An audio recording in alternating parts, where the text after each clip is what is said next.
최근 시장이 하락하는 요인에 따른 수혜주로서 부각을 받을 수가 있겠고, 그렇기 때문에 시장이 하락하는 만큼 반대로 더 강한 상승 흐름을 보여줄 수 있을 가능성이 매우 높은 주식이기 때문에 최근에 특히나 이 관련 업체들을 계속해서 집중적으로 쓸어담고 있는 게 아닌가.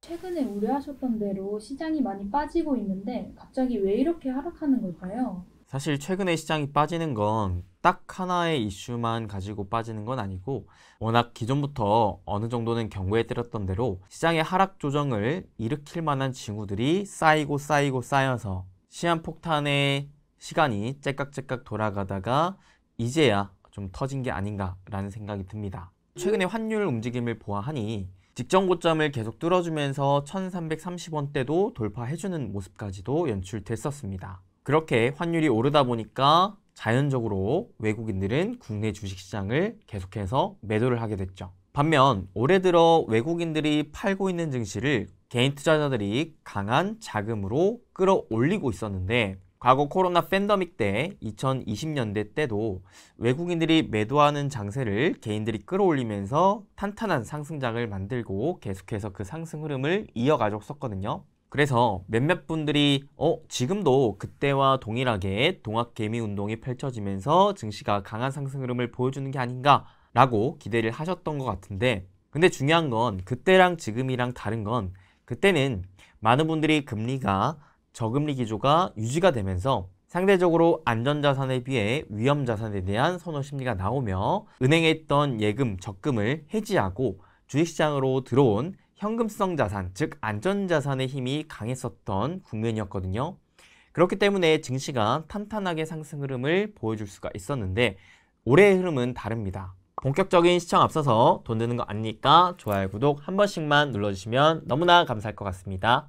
여전히 고금리 기조가 유지가 되고 있는 상황에 경기는 안 좋은데, 많은 분들이 당장 먹고 살기가 힘든데 야, 주식시장은 자꾸 오르네, 안 되겠다, 저거라도 내가 해봐야 되겠다 라는 생각으로 조금은 무리를 하면서 안전자산이 아닌 신용 레버리지를 일으키며 주식시장을 끌어올렸다는 것입니다. 그래서 최근 발표된 바에 따르면 우리나라 현재 신용융자 잔고 추이가 20조 원을 돌파할 정도로 위험 수준으로 올라와 있는 걸 알 수가 있었는데, 오죽하면 올해 개인들의 코스닥 순매수 절반 이상이 바로 이 신용 레버리지로 인한 매수였다고 합니다. 이 신용잔고가 높은 건 증시 하락을 이끄는 요인은 아니에요. 다만 계속해서 풍선에 바람을 넣다 보면 그 적정 수준을 초과하는 신용이 나오게 된다면 어느 순간 그 풍선이 터지게 되면서 그 풍선을 갖고 있던 사람이 다칠 위험이 있는 것처럼, 신용 역시 마찬가지로 어느 적정 수준 이상까지 늘어나게 된다면 이게 어느 순간 터져버리게 되고, 그 터져버리면 그 신용융자가 많은 주식을 갖고 있는 사람들 중심적으로 큰 타격을 받게 됩니다. 보통 이러한 신용융자가 터지는 경우에는 단기적으로 시장의 증시 차트에서 단기 추세가 이탈되는 흐름에서 줄곧 나오게 되는데, 오늘 촬영일자 기준으로도 보시게 되면 코스닥 증시의 단기 이평선을 증시가 저번 주에 깬 흐름으로부터 오늘자 월요일자에 신용융자가 높은 종목들 중심으로 하한가 종목군들이 여러 나왔다라는 것을 아셨을 겁니다. 즉 올해 들어 많은 개인 투자자들이 광기로 매수했던 종목군들이 슬슬 하나둘씩 터지고 있다는 것을 이해하셔야 될 것 같습니다. 그렇기 때문에 보통 이런 흐름이 나오게 됐을 때 신용잔고가 어느 정도 마르기 전까지는 이 신용이 털리게 되면서 증시에 투매가 나오게 되며 그로 인한 증시 하락이 계속해서 이어질 가능성이 높기 때문에 이런 부분들을 더 늦기 전에 인지하고 조심하고 대비할 필요가 있겠습니다. 이렇게 시장이 하락할 때는 어떻게 대응하는 게 좋은 거예요? 일단은 첫 번째, 신용잔고가 매우 높은 수준에 있는 종목군들은 가급적 단기적으로는 빠져나오는 게 좋겠죠. 그런 종목군들도 갑자기 어느 한순간에 풍선의 바람이 빵 터지면서 충격을 내가 받을 수가 있기 때문에 여러분들의 개인 포트폴리오 종목 중에 신용 비율이 8%에서 10% 이상 되는 종목군들이 있다면 단기적으로는 어느 정도 비중을 줄이면서 리스크 관리를 해야 될 필요가 있겠다 싶습니다. 그리고 그 다음으로 대응에 있어서는 두 가지에 대한 투자 방향에 있어서 달리 대응을 하셔야 될 것 같은데, 한편으로는 이제 장기적인 투자를 선호하시는 분들, 이분들은 결국 단기적으로 시장에 변동성이 있다 한들 가장 중요한 건 본인이 애초에 설정해놨던 목적지로 향해 가냐 마냐 이 부분이기 때문에 그 과정 중에 출렁이는 건 사실 크게 연연해하지 않는 게 중요하겠죠. 그러면서 오히려 내가 이 종목을 해당 가격대 이하로는 더 사서 모으려고 했었는데 굉장히 싼 가격이라 생각을 했었는데 시장이 하락을 하며 해당 종목군들이 이 가격대 아래로 위치해 있네. 그러면 장기적인 뷰를 보면서 차근차근 사 모으는 전략도 필요하겠죠. 왜? 어차피 당장 오늘 내일 수익 볼 목표를 가지고 투자한 게 아니라 3년 뒤, 5년 뒤, 10년 뒤 장기적인 뷰를 보면서 투자할 것을 목표했었기 때문에 지금은 사 모으는 구간에서 해당 가격이 싸진다면 더 사 모을 수 있는 기회로 여길 수가 있겠죠. 반대로 단기 투자를 선호하시는 분들은 이럴 때는 각별히 투자에 더 주의할 필요가 있겠습니다. 아무래도 현재로서는 확률상 시장이 단기적으로 올라가는 확률보다는 떨어질 확률이 높기 때문에 단기적인 트레이딩을 좋아하시는 분들 역시 시장이 안 좋은 상황에서는 단기적으로 매수를 하는 걸 웬만하면 피하실 필요가 있기 때문이죠. 지금은 한창 시장이 올라가 있는 상황에서 이제야 강력하게 시장이 떨어지는 국면이기 때문에 주식 격언 중에 떨어지는 칼날을 붙잡지 말라라는 격언이 있듯이 언제까지 떨어질지를 예상할 수가 없기 때문에 지금 당장에 그 떨어지는 칼날을 붙잡으려고 손을 뻗었다가 괜히 더 떨어지는 칼날 때문에 내 손이 베일 수가 있기 때문에 지금은 손을 뻗기보다는 한 차례 이 칼날이 단기적으로 잔잔해질 때까지는 기다려 봤다가 그 칼날이 바닥에 떨어져 있는 상황에서는 이제부터는 내가 다시 손을 내밀어 봐도 되겠다라는 생각으로 지금은 일단 우선시 쉬는 게 좋지 않을까라는 생각을 가져봅니다. 근데 시장이 많이 하락하는데도 계속 올라가는 종목들도 있더라고요. 이 중에서 주목할 만한 주식이 있을까요? 지금 외국인들은 코스닥을 중심으로 매도하고 코스피를 오히려 사고 있는 상황인데요. 코스닥 중에서도 올해 들어 굉장히 강한 퍼포먼스를 보여줬었던 2차전지, 로봇 AI, 그 다음에 제약바이오도 굉장히 강한 매도를 하고 있는 상황입니다. 반대로 코스피 쪽에서 어떠한 바닥권 주식들을 외국인들이 쓸어 담고 있느냐? 대표적으로는 최근에도 설명해 드렸던 반도체, 디스플레이, 자동차가 있겠고요. 마지막으로 방산도 있었습니다. 특히나 이 방산은 최근 시장에 하락하는 요인에 따른 수혜주로서 부각을 받을 수가 있겠고 그렇기 때문에 시장이 하락하는 만큼 반대로 더 강한 상승 흐름을 보여줄 수 있을 가능성이 매우 높은 주식이기 때문에 여러분들이 시장 하락이 좀 더 이어질 것이라 생각이 든다면 단기적으로는 방산주에 좀 더 관심을 가지는 것도 좋은 투자 방법 중에 하나라고 생각이 드는데요. 과거 2021, 22년 때 시장이 계속해서 하락을 이어갈 때 반대로 굉장히 강한 상승 흐름을 보여줬었던 대표적인 업종이 이 방산주였거든요. 왜 그랬냐? 그때 당시에 시장의 하락을 이끌었던 요인 중에 하나가 바로 러시아, 우크라이나 전쟁에 따른 진화적 리스크였기 때문이었죠. 해당 이슈가 부각이 되고 우리나라 방산의 수출 규모가 점진적으로 커지니까 야, 얘네들은 시장이 이렇게 안 좋은데도 계속 돈을 잘 벌고 있구나. 오히려 시장이 하락하는 그 원인으로 인해서 수혜를 받고 있구나 라고 하면서 사람들의 수급이 그쪽으로 몰려갔었기 때문이었습니다. 근데 최근의 흐름을 보시면 그때 흐름과 굉장히 비슷하거나 오히려 그보다 더 큰 모멘텀이 이 방산주에서 나고 있음을 이해하실 수 있겠는데요. 우선 그때 당시 러시아 우크라이나 전쟁 영향으로 인해 여전히 세계 국방비 규모와 무기 거래가 확대되고 있다고 합니다. 실제로 전쟁 발발 이후로 주요국 국방비는 모두 크게 늘어난 것으로 분석이 되고 있는데 올해 들어 일본, 독일, 대만, 영국, 미국, 프랑스, 중국, 우리나라 등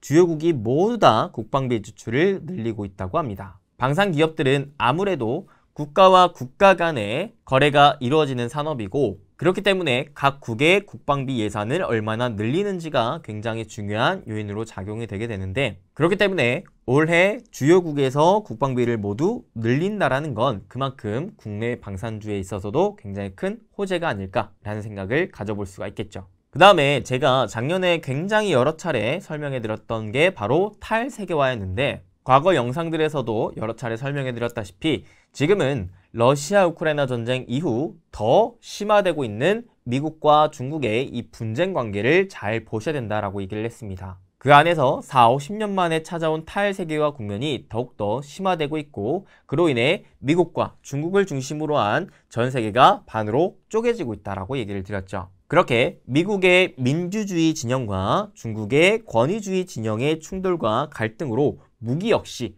블록화가 더욱더 심화되고 있는 상황이거든요. 사실 기존에 무기하면 공격, 그리고 사살하는 용도의 굉장히 위험한 품목이라고 생각을 했었고 그렇기 때문에 타국을 점령하고자 하는 강대국들을 중심으로 살상용, 공격용 무기들을 위주로 계속해서 개발하고 수입하는 이런 흐름들이 이어져 왔었던 게 방산산업의 흐름이었는데 러시아 우크라이나 전쟁 이후로 이 판도가 굉장히 크게 변화가 됐습니다. 바로 우크라이나를 보면서 그 주변 국가들 역시 야, 우리도 무기가 없으면 저렇게 당할 수가 있겠구나. 안 되겠다. 이게 공격이 아니라 일단은 우리나라의 안보를 지키기 위해서 방어 체계를 위해서 무기를 필수적으로 수입을 해야 되겠다. 라는 의지가 점점 커지고 있다는 것이죠. 상황이 이렇다 보니 러시아 우크라이나 전쟁 이후로 각국이 국방비에 대한 지출을 계속해서 늘리면서 무기의 수입을 늘려가고 있었던 상황이었는데 여기에 최근 중국의 경우 시진핑 주석이 3연임에 성공을 하면서 매우 적극적이고 공세적인 대외 정책을 펼치기 시작했거든요. 그러면서 대만을 두고 중국과 미국의 이 무력적인 갈등 관계가 점점 더 커질 수 있을 만한 상황에서 또 대만을 중심으로 한 주변 아시아 국가들의 긴장감도 고조가 되고 있는 상황. 또한 이란의 핵무장 조짐에 따라서 중동 국가들 역시 긴장하고 있는 상황. 우리나라 또한 최근 북한의 핵 위협으로 인해 다시금 또 무력적인 긴장감이 고조되고 있는 상황. 여러모로 지금 전 세계는 이러한 무력적인 지정학적 리스크로 인한 긴장감이 계속해서 고조되고 있는 상황이라는 것이고 그렇기 때문에 각자 자국의 안보를 지키기 위해 생명을 지키기 위해 어떻게 해서든 무기를 수입하려고 하는 움직임이 강화되고 있는 상황이라는 겁니다. 그런데 이러한 상황에서 미국과 중국을 중심으로 전 세계가 반으로 쪼개지고 있다 보니까 자유민주주의 진영에 있는 국가들은 자기네들끼리 반대로 공산, 권위주의의 진영에 있는 국가들은 자기네들끼리 할 가능성이 매우 높은 상황이죠. 근데 여기서 중요한 건 국방비를 계속해서 늘려가는 주요 국가들이 대부분 다 이 자유민주주의 쪽 진영의 국가들이라는 겁니다. 그리고 우리나라도 그 안에 포함이 되어 있고요. 그렇게 현재 이 진영의 가장 대빵이라 볼 수 있을 미국 쪽으로 무기를 요청하는 주물량들이 굉장히 많아지고 있는 상황에서 이 주물량들이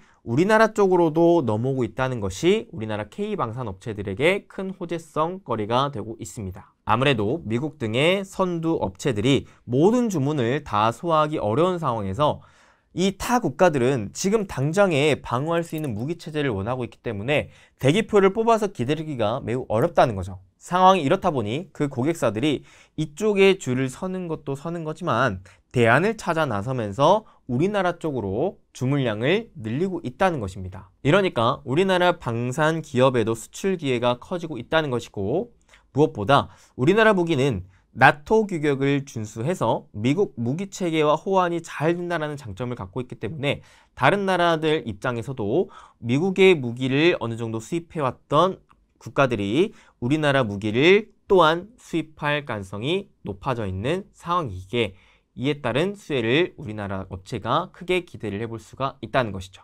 실제로 우리나라 방산 수출 수주액이 2020년도까지 오랜 기간 연평균 30억 달러 규모를 유지하다가 21년 72.5억 달러로 증가를 했고 작년에는 무려 역대 최고 수준인 173억 달러 수준의 규모를 달성함에 따라 한 단계 레벨업된 상황입니다. 수주가 많다는 것은 즉 매출로 이어질 양이 많다는 것이고 매출로 이어진다는 양이 많다는 것은 즉 주가 상승으로 이어질 것을 암시할 수 있기 때문에 현재로서 수주 잔고가 계속 늘어난다는 것은 그만큼 확정적인 매출이 앞으로 잡힐 가능성이 있다는 것이고 이는 즉 탄탄한 주가 상승으로 이어질 수 있다는 것을 우리는 인지해야 되기 때문에 최근까지 이 우리나라 방산업체들의 수주 잔고량이 많아지고 있다는 것은 그만큼 큰 호재거리로 받아들일 수가 있다는 것이겠습니다. 특히나 작년에 우리나라 방산 쪽에 수주가 많아질 수 있었던 가장 큰 원동력이었던 건 작년에 폴란드 쪽으로 무려 124억 달러에 달하는 대규모 무기 수출 계약을 성사시켰기 때문인데요. 아무래도 러시아가 혹시라도 우크라이나를 점령한 뒤 전선을 확대한다면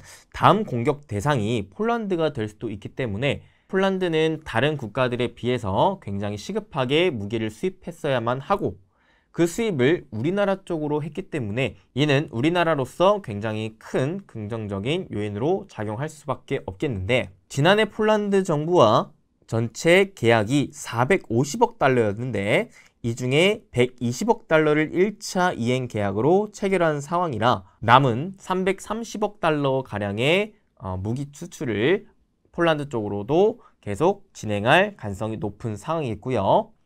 여기에 추가적으로 최근에는 동남아와 중동, 유럽으로도 계속 우리나라 무기의 수출이 확대되고 있는 추세이기 때문에 오죽하면 올해에 작년을 뛰어넘어 역대 최대 방산 수출 수주액인 200억 달러 이상을 기록할 것으로 전망이 되고 있는 상황입니다. 그리고 마지막으로 이번 주에 가장 큰 이슈라고 볼 수 있을 한미 정상회담이 예정되어 있는데, 최근에 우리나라 윤 대통령이 우크라이나에 무기를 지원할 가능성을 시사를 했는데 이게 원체 또 최근 시장에서 이슈화가 되고 있죠. 저희 채널은 정치 채널이 아니기 때문에 이런 부분들로 댓글에서 정치적인 얘기는 삼가 주셨으면 좋겠고, 중요한 건 뭐냐, 투자 관점으로 바라봤을 때 바이든 미국 대통령과의 정상회담에서 그 우크라이나와 관련된 현안이 다뤄질 가능성이 높다는 것이죠. 가뜩이나 최근 G7이 대러시아 수출을 전면 금지하는 방안을 검토하고 있고 우크라이나에 대한 지원을 강화하려고 하는 시점이라서 우리나라는 이러한 상황에 우크라이나 군사 지원 강화에 필요한 매력적인 군수용품 공급처가 될 수가 있기 때문에, 만약에 우리나라가 정부가 하려고 하는 방향대로 우크라이나에 무기 지원을 한다고 가정한다면 그때부터는 또다시 국내 방산 업계가 다시금 관심을 많이 받을 테고 그로 인한 주가 상승 흐름을 추가적으로 또 기대해 볼 수가 있지 않을까 싶은 생각이 듭니다. 그래서 아무래도 외국인들은 이런 모든 부분들을 좀 감안을 하면서 최근에 특히나 이 방산 관련 업체들을 계속해서 집중적으로 쓸어담고 있는 게 아닌가라는 생각이 들었습니다. 그러면 대표적인 종목은 뭐가 있어요? 우리나라의 방산주가 굉장히 많은데 저는 지금같이 우리나라 방산 기업들이 수출을 잘하고 탄탄한 실적을 기반으로 주가의 우상향을 기대해 볼 수 있을 만한 이러한 상황에서는 진짜 수출을 잘하고 탄탄한 실적이 바탕되는 업체들 위주로 보시는 게 좋지 않을까라고 생각합니다.